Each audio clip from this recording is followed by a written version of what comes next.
Welcome, wonderful world, to episode 4 of the travel podcast, The World Begins With You. I'm your host, Jules, and for today's podcast, I am finally joined by another podcast host as well as content creator, Annie Rivera. Could you please introduce yourself? Hello, everybody. Hello, everybody out there in YouTube, podcast, internet world. Yes, my name is Annie Rivera. I am a content creator. I have a YouTube channel called Annie Talks TV. I am a podcast host with the same name, Annie Talks. And I'm also an on-air radio personality for a Hawaiian radio station, v93fm.com. So that's me in a nutshell. I have a public relations background. I have a degree in communications and public relations, and a master's in communications. So everything under the sun of communications is what I do. Digital media all the way up to public relations to digital marketing. That's why you're so good about talking. I don't know about that.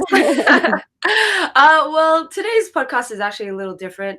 I usually try to get guests that have traveled the world, but in particular, Annie Rivera has actually traveled to all 50 states in the USA. And I don't usually do this sort of podcast, but she actually gave some really good insights and tips and tricks into traveling America. And I mean, personally, as someone that is not from America, I do come from Sydney, Australia, actually found what she said to be really insightful.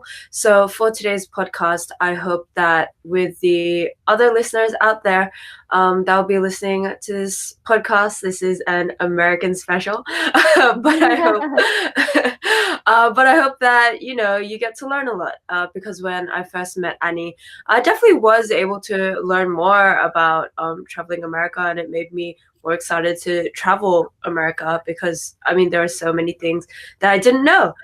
So I hope that everyone looks forward to it. And for Annie specifically, what made you first want to travel more?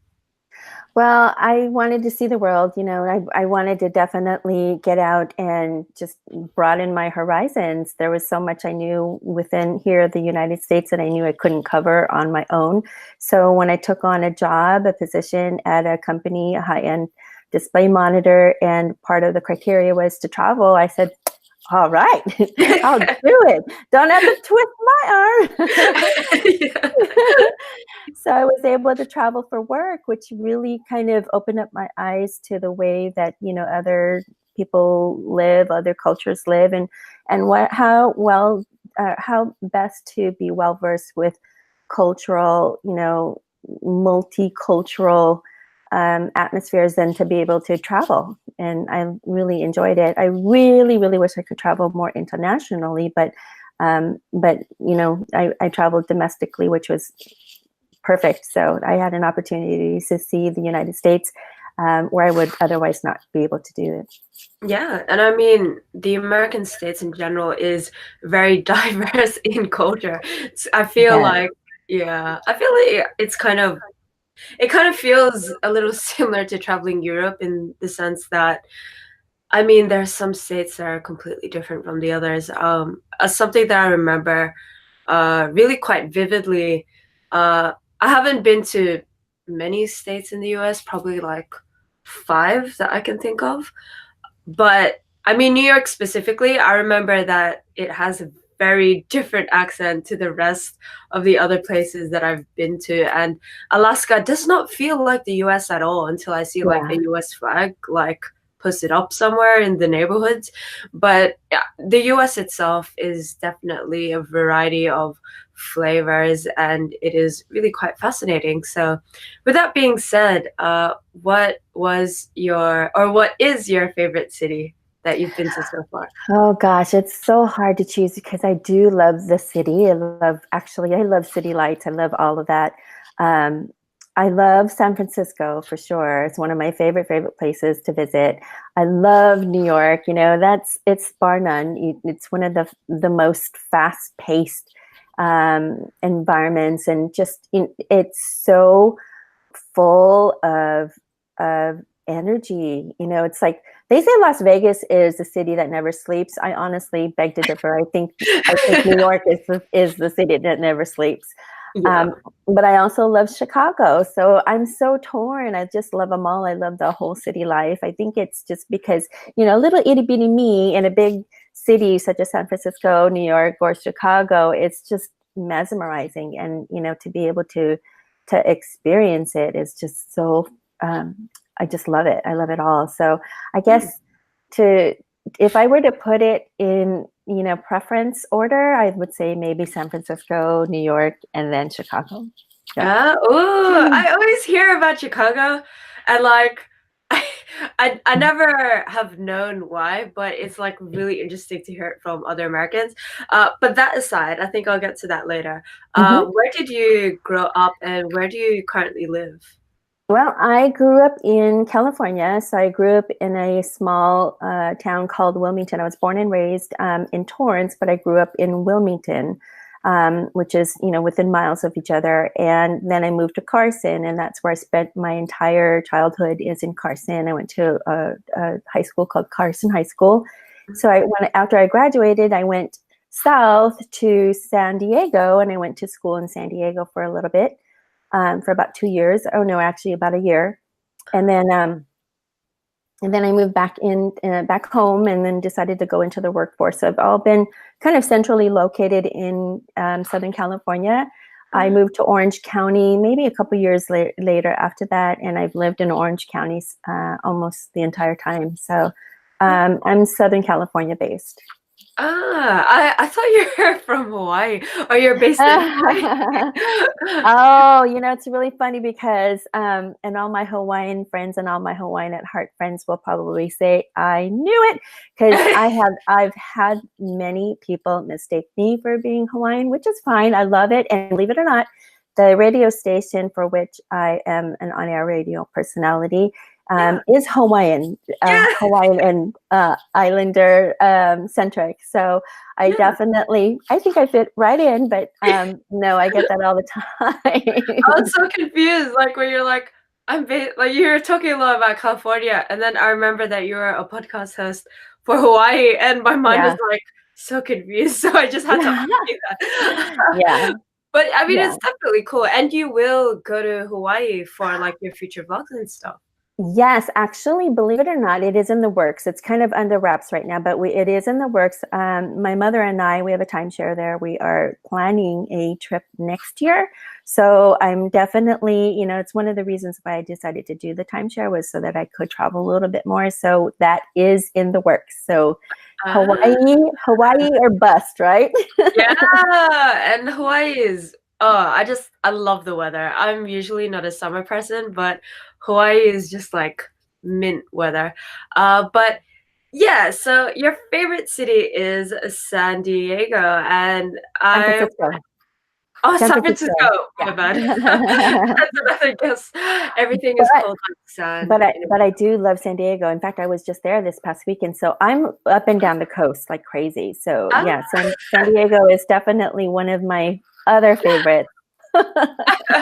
They're all beautiful cities, right, in America. I'm so sorry for that. But yeah, what do you like San Francisco? Like, what places do you like coming to? What made it specifically number one compared to the other states or cities in the USA? Well, as we were talking about how diverse it is, it's definitely diverse. It's very multicultural.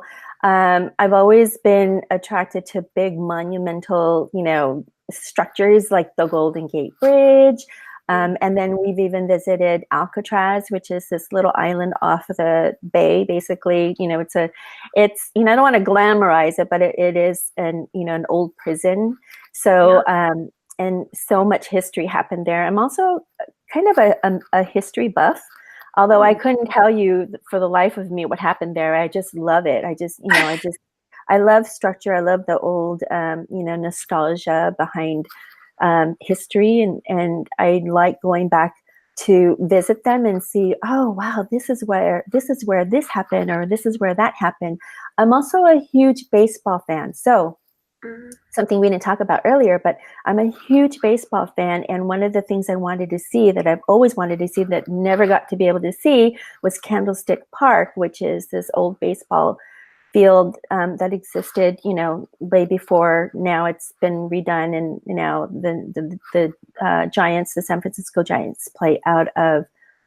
Oh goodness, oh gosh, I can't even remember. Oh God, forgive me, but they play out of a different stadium. So I've Yeah. always wanted to kind of see the stadiums of the past and of yesteryear, but I Uh, didn't have that chance to do so. But I definitely, I think um, why I like San Francisco also so much is because it just has a lot of energy. You could walk the streets and the wharf, the fisherman's wharf, and just take in so much. I feel like you can go from one section to another section and you're in a totally different, cultural environment. And, I'm a foodie, so I definitely love to eat all the food and I love to try new things. For me, I feel like I can do so much in so little as in a little bit of time, if that makes any sense.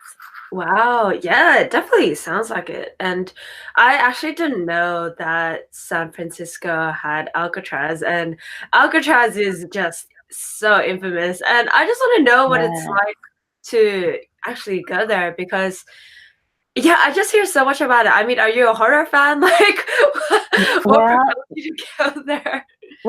so we took a trip a while ago. My brother, his family, and myself. We went to San Francisco, and we were there for the summer, I think it was. And one of the things that my brother wanted to do was obviously, ride the BART system, ride the trolley, all the things that most tourists would do. Even go down. Oh gosh, what's the name of that crooked road? Oh goodness, it's top of my mind. It'll come to me, I promise.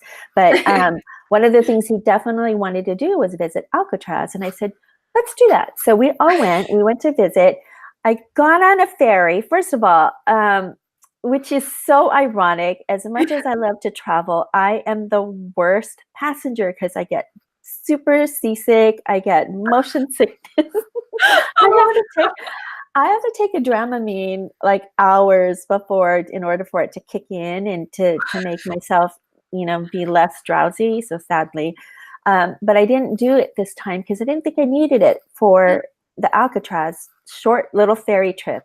You get on the ferry. It's super cloudy. First of all, it's overcast as it always is. It was overcast, but the ride itself was picturesque because you see nothing but the bay basically, and then you're headed toward the island basically, and everything about it. And you already start to hear little bits from the engineer or the captain rather, who tells you a little bit more of the history and why we're going to Alcatraz and blah blah blah. So I was already getting very excited to be on the island. I hadn't even been on the island. Just the trip on the ferry alone was just exciting. I know it's silly, just a short little trip from the shore to the to it's the like the island. build-up. Yeah, it was like you're right. It was like the buildup. The suspense hadn't even come yet. Yeah. So, and then once we get to the island, which I really loved, we stood in the front and we were checking in, and the tour guide said, "Would you all like separate headsets or earphones or headsets?" And I said, "What's this for?" And come to find out that they take you on a little tour basically, and each of you put on these headsets, and you have this little transistor like a radio kind of thing, and then you go from place to place to place, and on your timing, um, everybody's different. You could sit there and you feel like you're getting a one-on-one tour, with all these little different historical points in Alcatraz, in the prison itself.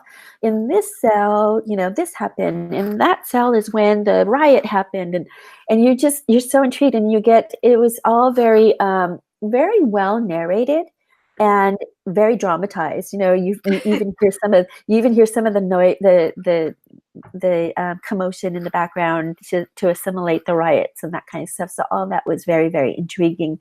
And just the levels of like the stories and the levels in Alcatraz, there's so many secret passages and so Oh many wow. different, yeah, and who knew? And even when they were telling us about these attempts of some prisoners trying to escape, and you hear about the movie Escape from Alcatraz, and you Yeah. think, wow, they had some balls to do that, because you look down, you're especially on the top tower, or the top levels, and you're looking down into the ocean. That ocean is like, I mean, it's this icy cold, first of all. So the survival rate is like almost zero to none, right? Or almost 0% survival rate. But you Wow. wonder, wow, these people really did try to risk it all and jump into the ocean. Just, I mean, so much history.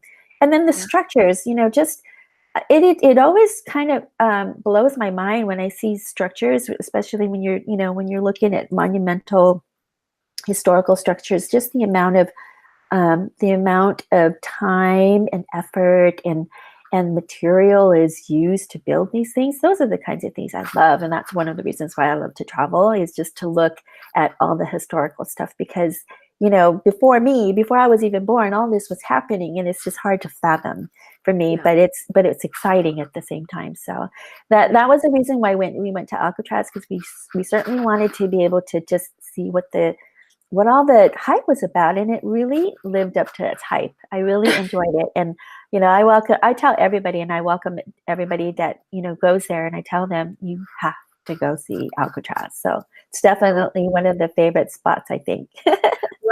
I mean, did it scare you at first, or it was just intriguing, or a bit of both worlds? It didn't scare me, but I think had I lived in that time, it probably would have. Because knowing that there were, escaped convicts even attempting to or even attempting to escape from this gigantic rock, basically. And then what if they did? What if they Yeah. made landshore? Or, then what? Then, if you lived in the area, how scary is that, knowing that somebody actually braved those treacherous waters, jumped Yeah. over this gigantic fence and escaped and made who Yeah. knows, right?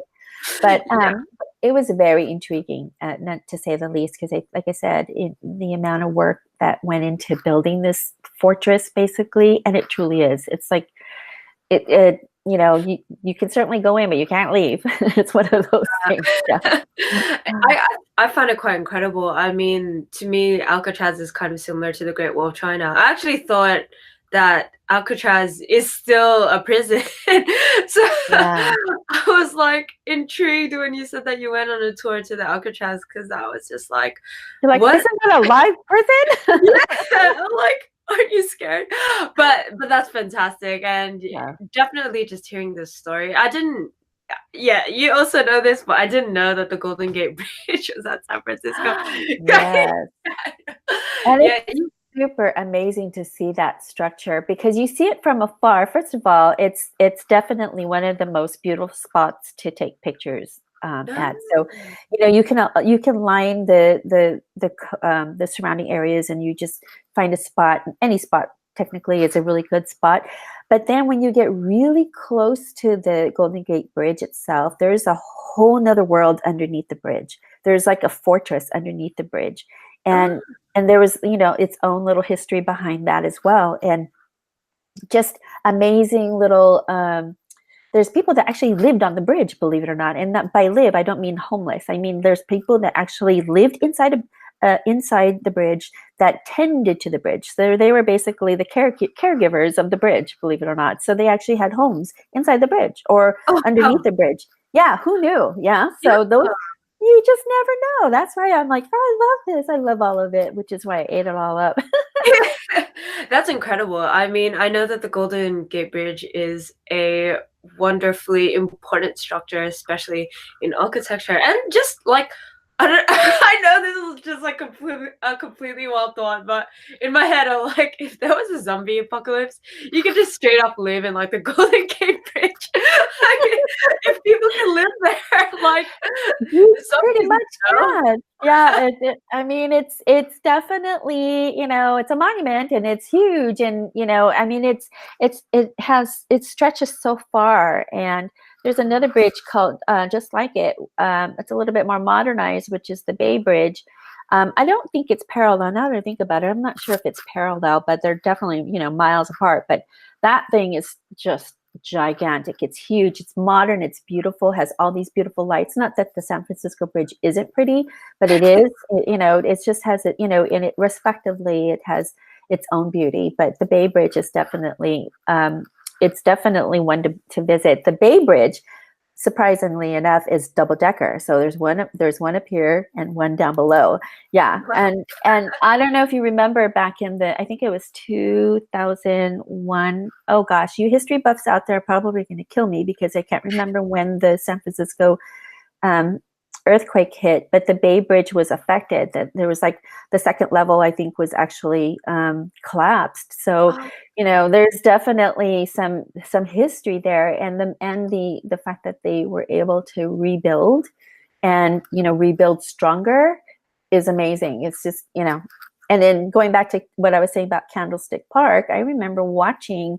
I believe it was a World Series game. I was actually watching a game when that San Francisco earthquake hit. oh, And wow. and so there was so much happening. Thinking, oh my gosh, there's this happening. The bridge collapsed, and then the game was affected, and there was so much that went on during that time that Huh. to be able to go back and see it and see how they rebuild and how the community came together was amazing. So Yeah. sorry, I digressed. Oh, but that's all right. That's why we're on a podcast. We can talk. That's the point, right? But I mean, do you feel as though these cities with their history, do you think that their history sort of defines that city, or maybe it doesn't, or there's a big part of it? Like, for example, when I lived in Japan for 3 years, I'm not sure if I'm pretty sure I didn't say this in my previous episodes, but so Japan was in World War II, they lost, and then basically what happened was the American armies uh, said that they're no longer allowed to have a military. So instead of that, the American military bases will replace the Japanese military. And that's why there's a lot of American bases there. And of course, Germany and Italy were allies of Japan during World War II. So the reason why, yeah, so the reason why I say that is because as much as people do say that Japan has a very strong traditional culture in itself, which I, of course, strongly agree with, honestly speaking, Japan is very strongly influenced by America, Italy, and Germany. And I Mhm. honestly really didn't know that until I started living there. Like, a big example of this, I know this as an English teacher, but they learn American English instead of international English. And, like, if you think about Oh. it, yeah. And Mhm. I mean, it's not a bad thing, but I mean, there's a reason why there's international English and American English, but it's interesting to see that they teach the grammar and vocabulary. Like, yes, the grammar of American English is different to international English, but as well as that, uh, especially like pop culture and in in terms of Germany, their electronics or their engineering is highly Germany based. The Italian food, they actually have a lot of Italian food in Hmm. Japan. So, uh, Wow. Who knew? yeah, I ate like so much pasta in Japan. But yeah, Wow. yeah. With that being said, Mhm. like, do you feel as though the histories of America affect certain cities very strongly? Like, for example, San Francisco. Like, what's your opinion of that? Absolutely, because as you hear, you hear all the migrants that come in, and they in pursuit of the American dream, they obviously colonize in those cities and whatnot. So they've obviously bring some of their own cultures and their own lifestyle to the city and make it their own, and then other people that are there obviously get influenced by them. So there's so much influence by or reverse influence, I guess. I could influence you, you can influence me, and there's certain things that we give and take with each other because I like what you eat and you like what I eat. Hey, what's that? So there's a lot of that. There's a lot of mixing of cultures, if you will. So as they say, America is the melting pot, because different cultures come over, different nationalities come over and colonize here in the United States. I highly 100% agree that that outside influences have made these cities what they are now. For sure, in San Francisco. In fact, I think I read and I heard that San Francisco was one of the top, if not if one of the tops, or if not the top visited cities for immigrants, and that's because it has that culturally diverse feel to it. I think that's one of the first cities that most of the visiting cultures will come and see is San Francisco, along with I think New York, but because of its friendliness and its diverse cultural base, if you will. So I 100% believe that. Who is it? That one chocolate company, I think it's Ghirardelli. And of course, they're international, right? So when they came over here to San Francisco, they set up base, and now they're headquartered here in San Francisco. So and it's one of the richest, most flavorful chocolates, and delicious chocolates that most people will enjoy because they immigrated from wherever. Oh gosh, I'm terrible with my history. I just know that in listening to it, they came over here and they set up camp, and they basically just never left. So the bottom line is that they came here, they loved it, they stayed here, and now it's a staple in San Francisco, right? So Ghirardelli chocolate. And in fact, I took a picture. I was walking along Fisherman's Wharf. That's one of the biggest things I wanted to do. I have to walk the Fisherman's Wharf. So I walked the Fisherman's Wharf, and there's this little mini amphitheater right near the wharf. And in it, or rather behind it, is the Ghirardelli Tower. And it had the sign that said Ghirardelli, the chocolate factory. So it was definitely, I have to take a picture in front of this. So I have to prove I was here, that kind of stuff. Yeah. Wow. Yeah. That's really cool because as coming from Sydney, I feel as though this is one of the most multicultural cities, apart from Melbourne, which is also an Australian city. But it's really cool to be able to visit another multicultural city. Like, it's just fascinating. It's just lovely, and I do kind of feel as though it's a piece of home. Like I definitely like, now that you say that, the cool part about San Francisco is that it's a multicultural city. I think it's really fun to be able to visit those cities. Like, and I think the number one reason is because of the diverse food that you can try. Like, I mean, I do love Japanese food, but I think because Sydney and Melbourne is so diverse in culture, we will always have a wonderful arrange or a wonderful array. My bad. A wonderful array. So that being said, what is your favorite food to try, or like your favorite restaurant throughout all of the America?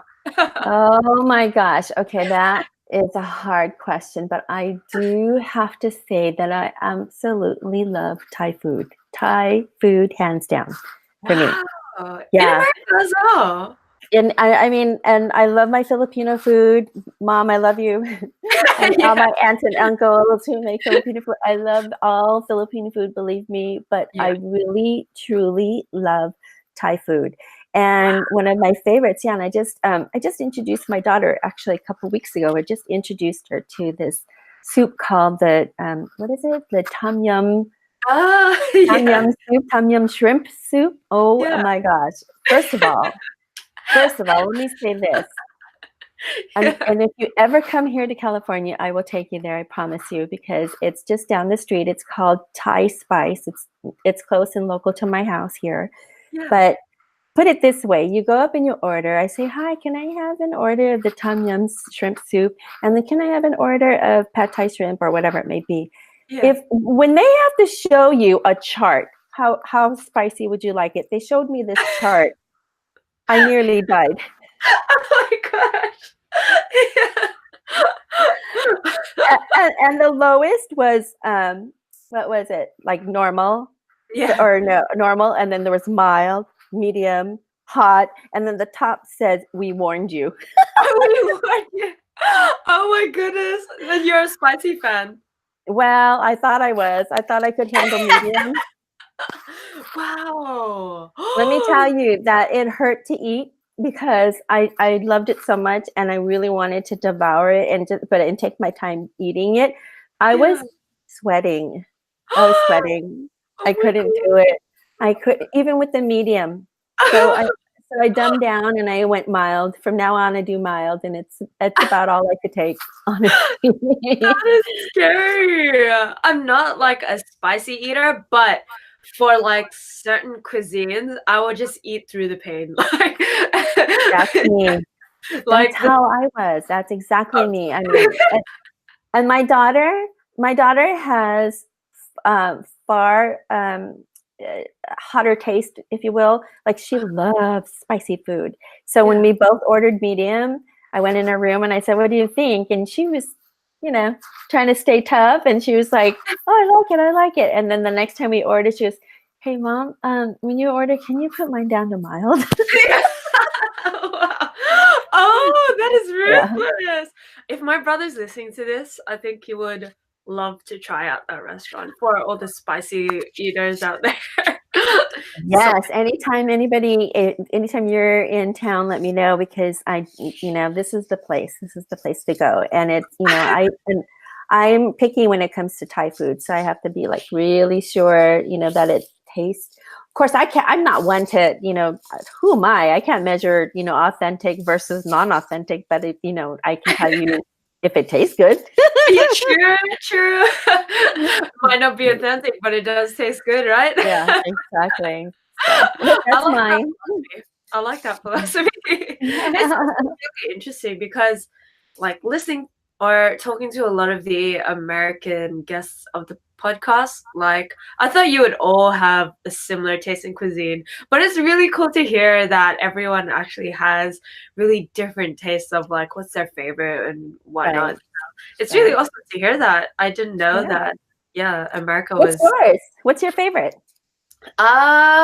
in terms of cuisine, it's ridiculous because when I first came back from Japan, I was like, I'm never gonna eat Japanese food ever again. I was like, I think I stayed away from Japanese food for 3 months Oh, because, yeah, but that's because in Japan, they were not culturally diverse. And I mean, for example, we did have things like they had things like pasta, and Hawaiian food was very popular. French food was very popular, and Italian food was also very popular. mhm. But it had like a Japanese taste to it, and it wasn't a bad thing. But I just felt as though I could never escape the tastes and the flavors. But recently, I've really been craving sashimi don, which is Ah. yeah, which is like raw fish on top and then rice. And then you like there's rice. It's like a big sushi ball without the seaweed and then just like with soy sauce or a sauce on top. And I've been craving it so bad. And like it sounds really weird and it sounds really simplistic, but it is one of my favorite dishes. And I don't know why, because I don't usually like seafood. Yeah. So yeah, it's Ah. but Mhm. I think I also really like sorry, I have the sniffles. Yeah, no. I like Japanese food. Yeah, I love all different types of food. So, definitely Thai food. I also love Mexican food. I also like Chinese food, of course, and I'm a sucker for bread. So I love bread, and I love anything pastry. So gosh, Yeah. so and oh, desserts, forget it. I'm hands down. I love desserts. So Yeah. I have like the yeah, sweetest tooth in my whole entire life. It's terrible.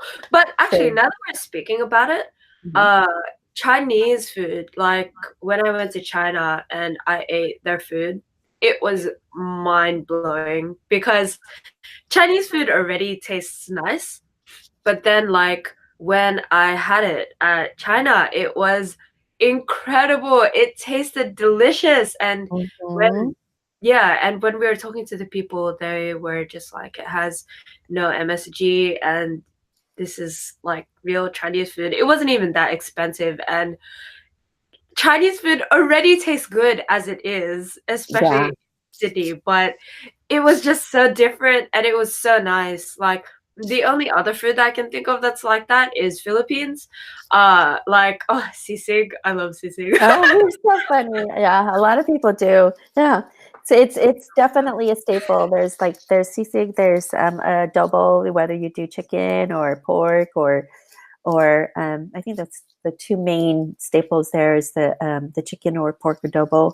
Now, see, I'm a vegetarian or a pescatarian. So I'm recently about the last almost 3 years, I've been a pescatarian. So finding protein is a little difficult. So I will go for some of those more authentic dishes, but I have to be kind of picky about, oh, how is it made and what's it made with? And then I get this all the time where they say, well, you could just take the chicken out or you could just take the pork out. No, it's not the same. It's not the It's same. so It's so not the same. yeah, I mean, I have a vegan cousin who, of course, is Mm. Filipino as well. I mean, so how do you eat Filipino food while you're It's Pescatarian? It's very difficult, let me just say. And then funny because I was just at the Hawaiian Festival over the weekend in San Diego.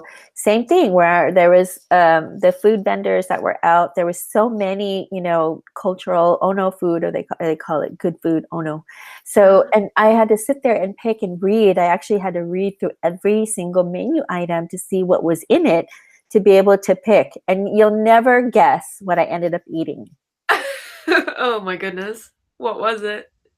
French fries. Oh my Because I gosh. couldn't find any non-meat dishes. There was one vendor that had salmon, I think, or Yeah. salmon or fish, but they were sold out.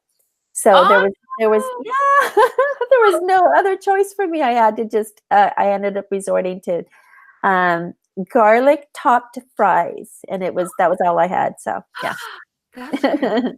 I know that Hawaii is famous for poke, so I'm surprised they didn't have any. Well, yeah, believe it or not, I think most of when you go to these Hawaiian festivals or anytime you go to any festivals and they have these tents with food they're authentic tents. They're enclosed. They have the cooking mechanism going on in the tents and whatnot. I think it's for safety and storage. They want to make sure that none of their food spoils, so they have to cook it quickly.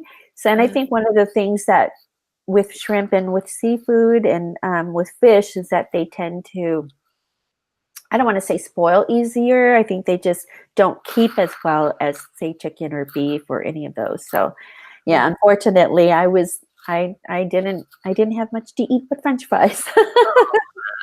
Yeah, One day, one day. It's yeah. kind of strange. Like Australia is surrounded by sea, but our seafood is quite expensive, and I guess America is like similar in grocery shopping. Oh yeah, for sure. I think it's a scarce commodity, I guess. Uh, Or for all I know, I don't know what the reason is. I think it's because it's so few and far between. Not a lot of people prefer uh, fish or pescatarian or shellfish. Maybe they're allergic to them. So then when they are available, of course, they're higher price for those who do enjoy yeah. them. So I don't know. It's weird. That is, yeah, Yeah. but it is quite interesting because I know that in Japan and also in Europe, the seafood is actually quite cheaper and more predominant than meats. So I think it's because of Japan that I started eating more seafood because in Australia, I just didn't care for it. So it's really interesting just to see those different aspects. Yeah. So Okay. Sorry. we've been on like the first two questions per session. Oh my Uh, gosh. You can just stop me anytime and just say, "We gotta go on, Annie." Yeah, no, right. But it's a lot of fun, like just speaking about these things, and it's obviously just really interesting, and it's a lot of fun talking to you. Oh, But thank you. I think it's really interesting, especially I think this question is going to be definitely interesting because of the fact that you've traveled particularly in the USA. So for you, what is a moment that has shattered your travel stereotypes? That has shattered my stereotypes? Is that what Yeah. you're saying? Um, and just how do you want how do you mean? Like, what do you? I'm not sure what you're saying about that. Okay, so for me, a moment that shattered my travel stereotypes was when I went to Paris. I went to Paris with my family, and I heard that Parisians are ultra mean, like super. Oh, But I actually, or my family came across this really sweet guy, and he actually helped us a lot with our baggage and how to go around Paris and how to go around the public transport. And they actually like helped to carry our baggage and stuff like that. So it was uh, really amazing. Yeah. So okay. So I think for me, when I went to San Francisco, everything was good. Everybody was pretty friendly. You know, if you asked if you were lost, or I tried not to look lost because you always hear those questions about you're so vulnerable when you're especially when you're traveling by yourself and you look like you're lost or you look like a tourist. Your target. You have like this red target on your back. But I felt that way. I felt so lost the first time I went to New York, and I was married at the time, and I remember my husband at the time who told me he wanted to be the one to show me New York for the first time ever, yeah. if that ever happened. So I flew there on business.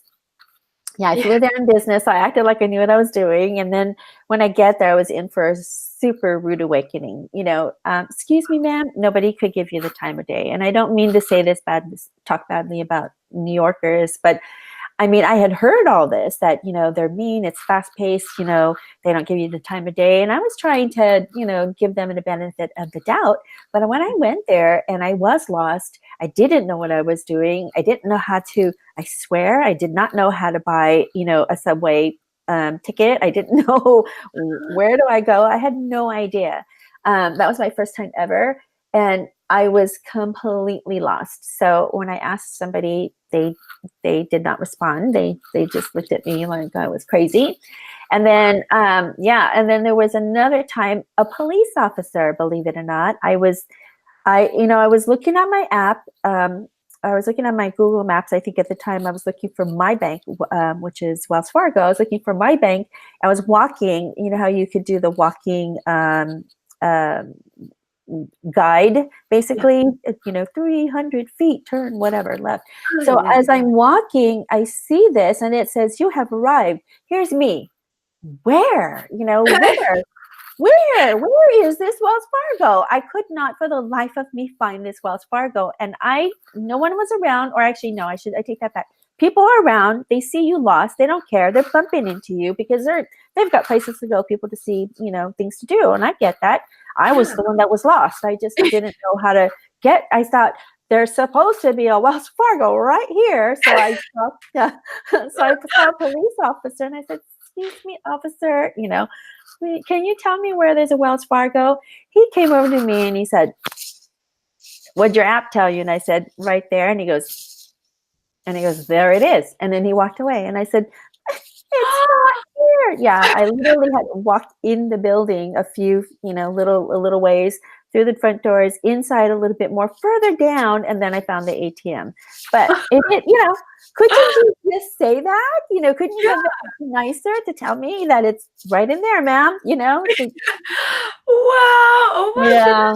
Where were you in New York? Because that's like, I I have a theory, and the thing is, when I talk to a lot of our guests about this, right, I feel as Mhm. though everyone's kind of 50-50 because I had a nice experience in New York.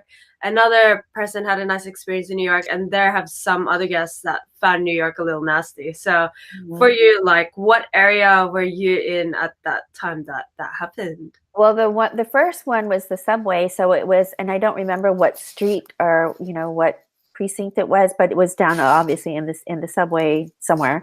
But the Yeah. second time was up in Manhattan. It was I think it was around, oh gosh, not even 45th Street or 54th Street or 42nd Street. It was like within that vicinity, in Manhattan, in the heart of Manhattan. And here's me, I'm sorry, it says there's a Wells Fargo here and I don't see one. So, I just felt like, it doesn't take a minute, or it doesn't take but a minute, a second to be nice and tell me, tell somebody who's lost, obviously, where this thing is. Or if you don't know, can you just say you don't know? Because if you don't know, I'm okay with that. But to be rude, it was like, right. So Yeah. Like, I, just wa- yeah, I wanted calling to out. cry. Yeah. That's crazy. I've Yeah. never it's just, excuse me, I just, but it is, wow, that, like, Yeah. seeing the other side of the coin is amazing. There you go, folks. We're just, I think throughout just the different episodes of World Begins With You, we're just gonna hear like the different stories of New York, whether it's good or bad. But Yeah, that's it was wow. really scary. It was kind of a cultural shock for me because you hear about it and you want to, like I said, you want to give them the benefit of doubt, but then when it actually truly happened to me, it was like, gosh. So every time now, before I go to anywhere, whether it be New York or anywhere, Chicago or Dallas or Colorado, anywhere, and wherever I go, I try to hone in on the areas where I'm going to be at. And this is something that I tell. I have clients that I do blogs for, and one of the things that I wrote recently was how to travel safe. Yeah. So I wrote a blog on how to travel safe, and I'm not the expert on it, but it's definitely look at your environment, see what your surroundings are, and plan easy walkable trips here and there, and just walk in numbers, travel in numbers if you can. Oftentimes you can't, but just kind of the one, just you just have to have that wherewithal and project confidence. The sooner you project, like I said, vulnerability, then you become a target. So yeah, that's my advice. 100%.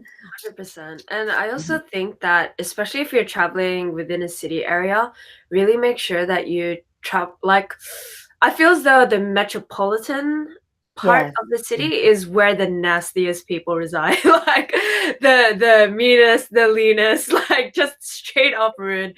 Like, even in Tokyo, and I mean, I will 100% back this up that Japanese people in general are nice. They are sweet and they are polite. But of course, I have met rude people, people that do not like foreigners, that are my age within the metropolitan area of Tokyo. And I feel as though in any metropolitan area, anywhere around the world, in a major city, the people, there is going to be like a spice of rude, and you have to be aware of that during your travels. And it's a little unfortunate, but Yeah.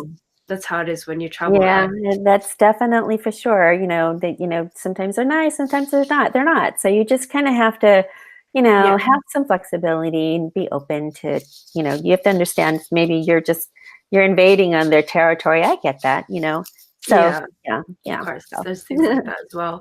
But now that we've talked about the not so good memorable moments of your travel, what is the most memorable moments of your travel, like in an amazing sort of way? Well, I think I just love the process of traveling. Some people hate it, hate getting on the plane, hate going through TSA, hate going through this, hate going through that. But I love it. I love it all because, I feel as though it's like it's staging you, like it's precursor to, what's to be, what's to become. So, Mm, so I feel like it's just a prep for, maybe an adventure. But one of my favorite places, obviously, like I said, besides San Francisco, is for sure New York, and I just love the whole vibe, the nightlife, and all that. I'm not a party person, but I just love city lights. There's something about city lights that just mesmerizes me. So I think for me, that's the fun I have. And then if I'm staying in a hotel, of course you definitely want to have a nice view. You don't want to look outside the window and have a back alley view of something. You Oh, don't want to see. you don't want to see that. You don't want to see them taking out the trash from the restaurant next door, right? So Yeah. Yeah. I just love the whole resort experience, from start to finish. And, definitely for me, for those resorts who really go to the ends of the earth to make you comfortable. And I had a time when I think where was it? It was in New York. Yeah. I was in New York, and we were staying at this. I think it's called the YOLO Hotel or Yo Hotel. I can't remember. It's YO something. Anyway, sorry if I butchered that one, but all purple. Like there was purple hue, everything, and I felt like, where am I? This is so interesting. You felt like you felt like you're in a cabin, but and but I remember being there. Oh no, it was Chicago. Sorry, it was Chicago. I Wow. remember going to checking into my hotel. It was the dead of winter. I don't know, not the dead of winter. It was the beginning of winter. It was in Thanksgiving, November, end of November. And I checked into my hotel, and it was this beautiful view, and I loved it. And I was already bragging, "Oh, I got the best view," And then my heater wouldn't work. Like you turn Oh no. it on. Yeah, it was click clacking. It was making all these like different noises, and I swear I thought it was going to blow up on me. And I kept going, "Oh no!" Yeah. So I called. It was God, the things that I experienced. So I Yeah. called down to front desk, and I said, I hate to be that person, but my heater's not working. So they said, well, okay, we'll come take a look. And sure enough, the maintenance guys came up and they checked it. And it was definitely not working. It was shooting out cold air, and it was click clacketing. And so they moved me to a different, I think it might have been the same floor, but just further down. So I get there and I'm like, oh, okay. And I was kind of bummed because I had the best view, literally had the best view. Then I get there, and then what do I have? The view of an alley. Oh And they were sold out. So I said, oh, okay, whatever. So I stayed. Yeah. I guess it's better to have a warm room than, no room, right? So no. yeah. That's true. Or like, that's amazing. Definitely memorable. It I was mean, it's definitely memorable. double-edged sword, but it sounds like a fun time. But Yeah. this is in Chicago. This was in Chicago, yes. Yeah. And it was, Ah. like I said, it was right at the beginning of winter. It was right after Thanksgiving here in America, our Thanksgiving. It was the day after Thanksgiving. And I had watched all of the weather reports, and it had said that it was going to start to snow the day that I arrived.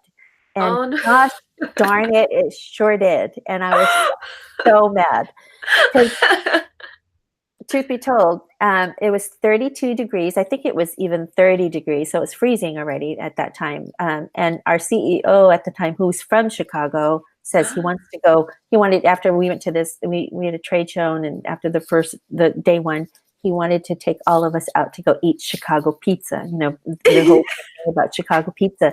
And I'm like, okay. I'm standing outside our hotel. I'm like, oh, when's the, cab going to get here? When's the Uber coming? He goes, cab, Uber, we're walking, girl. And I said, what?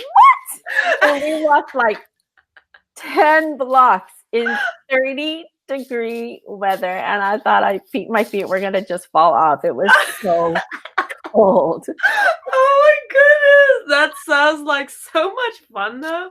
It was. We looked like a bunch of ragtag, misfits walking down the street, literally walking down the streets. Nobody else is outside but us trying to get to a pizza place. Oh my gosh. I mean, was the pizza worth it though? I've heard Chicago pizza is amazing. Yeah, I couldn't tell because I only ordered cheese pizza. So, personal pizza. But in another life, I'm sure it would have been the best pizza ever. I'm sure. Yeah. But I try to make all my trips memorable. So, and And now with our technology, now I can vlog it and I can blog it and I can, post it. So this is why I do it. I love to do all the vlogging because I love to go back and look at it because I forget. Sometimes you Yeah. go back and you look at it, you go, oh my God, yes, so Yeah. yeah. Yeah, like I also had a content creation channel for travel vlogging as well as beauty. And one of the main reasons why I started that channel was because I traveled so much in the past and I had no way of looking back on it, and it was really unfortunate. And I felt as though the best ways where I can look back on those memories is through travel vlogging, because I mean, you see it and you hear it again, and I feel as though that's like the closest experience that you'll get. And Hmm. also taking photos, but I like Polaroid photos because um I was really lucky because there was an instance where I had my it was not a Polaroid camera, but it uses Instax Polaroids. And Hmm. I went to New York and China, and I was just looking back at these photos. And I was a teenager at the time. And I was like, this is amazing. Like, I remember where I took it, I remember where I was. And it's like, it was just amazing. There was a picture of Yeah. Rockefeller Plaza, there's a picture of the Great Wall Oh. of China. Yeah. And I Mhm. think the reason why I stopped was because I was a teenager and I was poor and I like could no longer afford it. But when I was looking back on these photos, I just told myself I have to keep doing this because it really was amazing just to have like physical evidence of the places that you Yeah. travel to. So I 100% agree with that testament and Yes. why, yeah, and why us content creators do the things that we do. Mhm. So with that being said, you've never traveled internationally, so I'm not sure if you've said it before, but what is the number one place that is on your international travel bucket list? Okay, so I definitely want to. I really want to go to Australia. First of all, I feel like it's. That's um, me. yeah, and I definitely want to go somewhere tropical besides Hawaii, which is U.S. But I definitely want to go to like maybe the Caribbean or the Bahamas. For sure. I definitely want to. That's on my bucket list. Is for sure Australia. Perhaps Japan. I'm a little nervous about Japan because I just am. I don't know why. I just am a little nervous. But I I don't definitely, blame you. yeah, so those are the places I definitely want to visit for sure. Australia, Bahamas, or some sort of Caribbean, because Yeah. living here in the United States and right in my back door is Disneyland. We're there all the time. You We are from go California, true. Yes, I am. And we go through the Pirates of the Caribbean. So, as we're, and I'm sure it's probably not even the correct representation of what the Caribbean really is. But it's just the fact that we go through there and I'm like, you know what? I want to go to the Caribbean. So for sure there. But it's always really fun just like Yeah. going to a new place. Like I went to Taiwan. When I first went, I didn't know it was a country and I didn't know what language they spoke until the second day because I was unaware. Like I never knew any Chinese people, so I didn't know what Mandarin sounded like until I went to Taiwan. So, and I'm Filipino. So Oh, on you're yeah, not. Are you really? I am. I'm fully Filipino. Yay! Oh my gosh, I had no idea. I don't know why I thought you weren't Filipino, but yay, hello, Pinoy. Yeah, of course. I Hey, sinigang is like my favorite food, and when I was in Japan, I cooked it at least. I think I cooked it every week. good for you. Yeah, you got to So bring a little bit of home. I lied. I actually lied because I actually have gone one place internationally. I went to Mexico, just south of us. So yeah, ah, but that was like literally within what 10, 15 miles maybe from the border into Mexico. So not very far, but Mexico. I can say that I have traveled at least outside of the United States. yeah. Is Mexico the place with like I always get mixed up, but is Mexico the place with like the Aztecs or no? Yes, yes, yes. Did you get to go to there? No, I went to Tijuana, so that's Oh my gosh, and all my girlfriends from high school are going to kill me because we were only 16 or 17. We crossed the border and we went into Tijuana. Oh my gosh. Yes, we did. Because I was, long story short, I was part of this group called Banner Girls, and part of our costumes was we literally had like fringes, like cowboy fringes, cowboy hats. We had these holsters, gun holsters, and play guns and boots and you could not get away with that at all today in this day in life. But way back when, how many years ago when we were able to wear that kind of uniform Yeah. on campus with a play gun, with a play pistol, we went down south to go get the holsters, to get literally like authentic gun holsters, and that was our trip down south to Mexico. So I don't think our moms knew that. Oh, sorry, mom. I don't think our families knew. Whatever happened in Mexico stays in Mexico. That's true. Very true. That is amazing. I just Yeah. love hearing about Mexico. It just sounds like a fun place to be. Okay. Yeah, but yeah, go ahead. Sorry. Okay. You can tell me more stories about it another time. I But it is nearing the podcast. It has been so much fun to talk to you. Oh my goodness. Just amazing, just like the experiences that you've had. But just before I let you off, I just want to know, what is your number one travel hack? Okay, so I did write them down, and one of my favorite, God, there's so many different ones that I wanted to talk to you about, but and this was something that happened to me really, really recently. You know how when you go and you pack these little travel size, whatever, toiletries and whatnot. I don't know if you remember seeing that Friends episode of who was it? Oh, Ross, when he went to a restaurant and he got all these little toiletries and he opened them up and they all splattered all over the place. Do you remember seeing that? Do you remember watching Friends and watching? Okay, for all you Americans who watch Friends and you've seen Ross do this, Ross who used to go to all the hotels and steal all the little toiletries, all the little amenities that they give you and whatnot.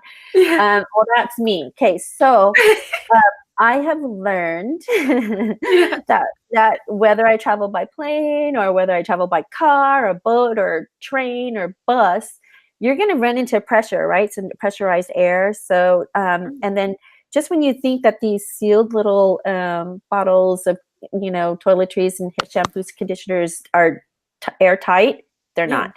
They will burst. They will burst. And if you don't want to suffer, gobs of goop all over your, cosmetics or even some all over your electronics, my suggestion to you is to put it in a Ziploc bag. Put your little toiletries inside a Ziploc bag, because then when they do open and when they do expand or burst or whatnot, they won't get all over the place. So you kind of learn I kind of learned my lesson by traveling with extra Ziploc bags wherever I go. So yeah, that's my travel hack. I'm scared to travel now.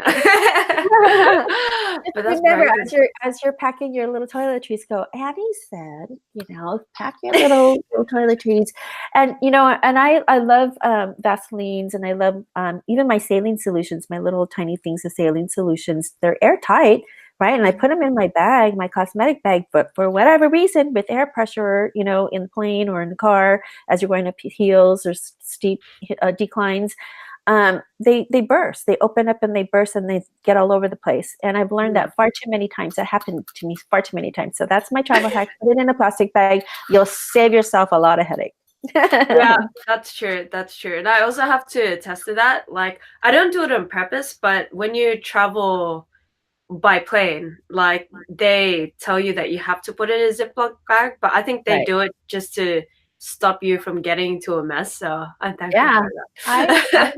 I believe that's half the reason. Yeah, for sure. So yeah, even on like boats and planes, it's terrible.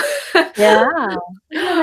Thank you for that. It is very important. Would you recommend the big ones, the super small ones? I say bring a few super small ones, and then put all your little small toiletry or little things that you can fit inside the small ones in there. And then of course your larger bags, like for your lotions, if you have larger bottles or containers, bring the larger Ziploc bags. But I say bring more than one. Bring at least 2 or 3, because you never know. You never know if you're going to need to replace that, because Yeah. I've gotten all over my clothes once before. It's gone all over my, I had a battery charger in there. It got all over my battery charger, and I had to throw that away. It was a mess. Yeah. So. Oh no. 2 to 3 Ziploc bags. That is very awesome advice. Thank you.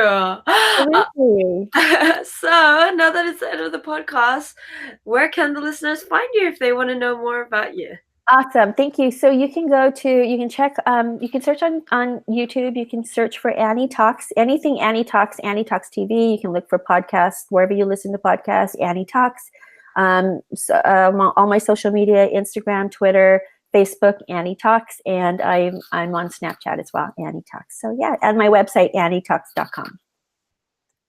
Awesome. Thank you. And for anyone that's listening out there and it is your first time or maybe a couple of times, you can also find The World Begins With You on social media platforms of Instagram, Facebook, and Twitter. And if you're currently listening to this, you can watch it at The World Begins With You YouTube. So, and if you're from YouTube, you can always watch it through podcast form, through Spotify and Anchor and whatnot. So, thank you so much, Annie. Oh my God, my pleasure. Thank you so much for having me, and I had so much fun. Yeah, that's why I like doing these podcasts, because it's a lot of fun just listening and like, especially just meeting new guests. It's always a fun and different time. So thank you so much. I hope to see you again, maybe one day. Yes. Come here to California and I'll take you out to Thai place. Yeah. I can't wait to blow up my brain with the spiciness. But I hope that the rest of you have a wonderful day, and I will see you next time on The World Begins With You.